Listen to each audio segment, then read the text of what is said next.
Salam sejahtera semua, selamat datang sekali lagi ke channel ini Currents via MY. Pada hari ini kita ingin membongkar satu isu panas yang semakin hangat membakar hati rakyat Sabah.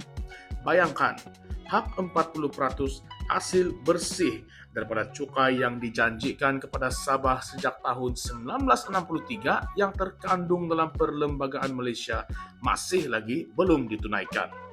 Dan yang paling menyakitkan, sekarang ada pula helah untuk tangguhkan lagi penunaian hak ini. Sampai bila Sabah perlu bersabar. Jom kita bedah satu kenyataan pedas dan berani oleh Presiden Borneo's Pride in Malaysia Foundation, Daniel John Jambul. Tetapi bukan sekadar baca berita, kita juga akan ulas, kaitkan dengan fakta sejarah, dan pada akhirnya kita akan lontarkan satu perbincangan kontroversi, siapa sebenarnya yang sabotaj Sabah. Tuan-tuan dan puan-puan, sahabat-sahabat sekalian, baru-baru ini satu kenyataan yang membangkitkan kemarahan warga Sabah telah dikeluarkan oleh Timbalan Perdana Menteri, Datuk Fadilah Yusof. Kata beliau, penunaian hak 40% hasil bersih Sabah akan dimuktamadkan hanya selepas mesyuarat Majlis Pelaksanaan MA63 yang dijadwalkan pada 12 September 2025. Tapi persoalannya sini, kenapa perlu tangguh lagi? Dan kenapa kita perlu tunggu? Asyik-asyik tangguh, asyik-asyik tunggu. Menurut Daniel John Jambul, jika kerajaan negeri Sabah sudah pun mengemukakan cadangan penyelesaian semasa mesyuarat jawatan kuasa teknikal, kenapa ia belum dibawa kepada Perdana Menteri? Kenapa tidak ada tindakan yang segera? Bukankah hak 40% ini sudah termaktub dalam perkara 112C dan juga 112 di Perlembagaan Persekutuan sejak penubuhan Malaysia? Bagi mereka yang kurang pasti, mari kita ulang.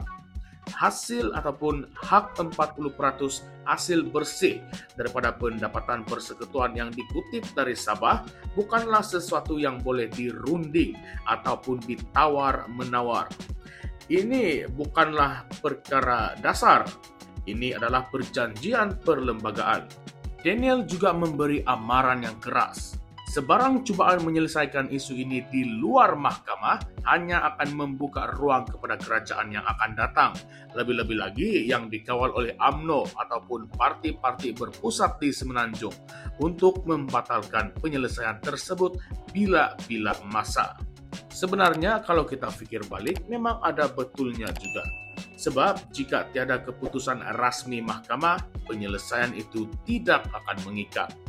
Justru bagi Daniel dan gerakan beliau hanya pengisytiharan kehakiman sahaja yang boleh menjamin Sabah tidak akan dikhianati lagi. Lebih parah lagi, langkah penyelesaian politik ini dikhawatiri bertujuan untuk mendahului kes mahkamah bersejarah yang telah difailkan oleh Sabah Law Society ataupun SLS. Kes itu penting kerana ia menuntut semakan kehakiman terhadap kegagalan kerajaan persekutuan menunaikan peruntukan 40% kepada Sabah. Daniel memberi amaran, sebarang usaha menjadikan kes SLS ini sebagai akademik ataupun tidak relevan adalah bentuk sabotaj perlembagaan dan rakyat Sabah tidak akan berdiam diri terhadap rundingan surit yang tidak telus di Putrajaya. Beliau menegaskan lagi bahawa rakyat Sabah mahukan ketelusan sepenuhnya, bukan rundingan pintu belakang. Hanya dengan pengesahan kehakiman barulah keadilan sebenar dapat dicapai. Kalau tidak, katanya, ini bukan sekadar kegagalan pentadbiran.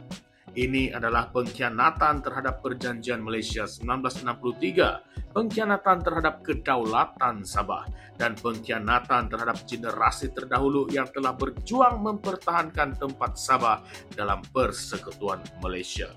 Untuk makluman semua, Tuntutan 40% hasil bersih ini sebenarnya berpunca daripada perkara 112C dan jadwal ke-10 bagian 4 perlembagaan.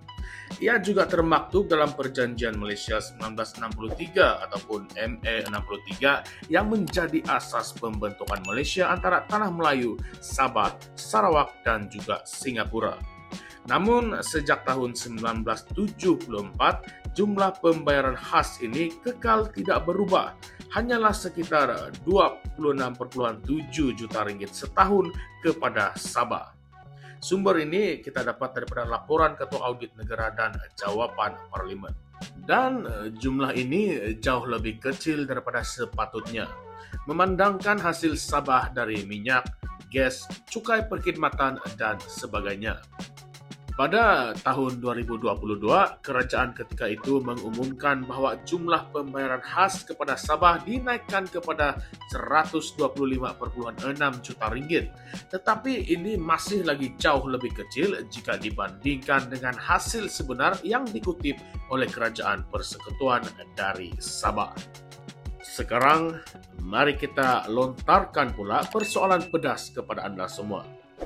Kenapa setiap kali isu hak Sabah disentuh, Kerajaan Persekutuan akan cakap masih dalam perbincangan? Kenapa perkara yang sudah termaktub dalam perlembagaan masih perlu lagi dirunding? Adakah ini merupakan cara halus untuk melengah-lengahkan ataupun menyembunyikan sesuatu dari pengetahuan rakyat Sabah? Dan persoalan yang paling tajam, adakah ini satu bentuk penjajahan ekonomi secara sistemik oleh Kerajaan Persekutuan ke atas Sabah?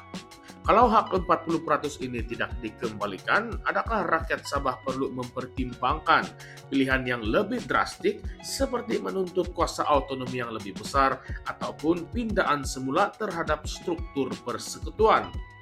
Dan anda semua, di mana ahli politik Sabah di dalam isu ini?